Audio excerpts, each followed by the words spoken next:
thème d'aujourd'hui, c'est cette question du doute et surtout de la possibilité de continuer à douter. On a l'impression que le doute a un peu disparu parce qu'il y a simplement beaucoup d'opinions qui sont en lutte. Et auparavant, quand il y avait des opinions en lutte, ça créait dialectiquement de la progression. Et aujourd'hui, au contraire, on a l'impression que ça génère beaucoup de certitudes. Est-ce que dans toute pensée, il y a un compte à rebours qui l'a conduit forcément à devenir un dogmatisme? Ça, c'est une première chose. Ou est-ce que c'est sa condition initiale?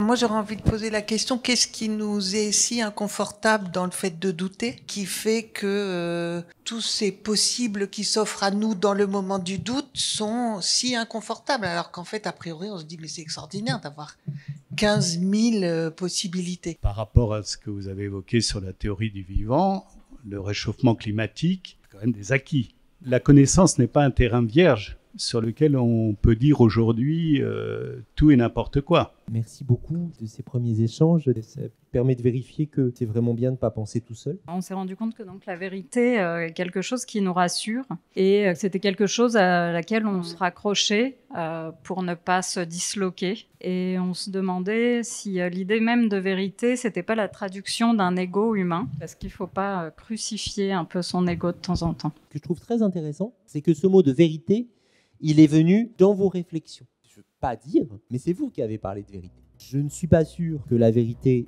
arrange l'ego. La certitude de notre mortalité, par exemple, est quelque chose qui nous empêcherait de vivre si nous ne passions pas notre temps à l'oublier, à nous imaginer que nous sommes un modèle spécial, fin de série, que n'a pas été construit pareil.